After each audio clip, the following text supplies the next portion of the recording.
In this video, I'm going to show you how you can add community guidelines on your YouTube channel. So if you want to set rules that will govern on how people post or interact with the post on your community tab, then let me show you how you can do it. If you find this video helpful, I'll kindly request that you support me by liking the video and also by subscribing to this channel.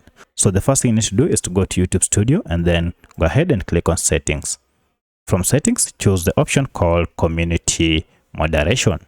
Now under this, go ahead and click on channel guidelines, and here now you can see you have an option to write a welcoming message and also your set of guidelines here, and you can write as many as you can by clicking on add guideline and then making the changes as you wish. So you can say maybe one, be civil and respectful.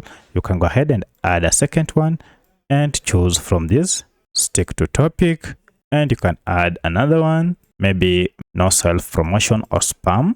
So for the heading, you can just write please adhere to our community guidelines and then list them here. Once you're done, now go ahead and click on save, and your community guidelines will be added successfully. So that's how you can add community guidelines on your YouTube channel. If you have any other question, kindly let me know in the comment section. Otherwise, thanks for watching and let's meet in the next video.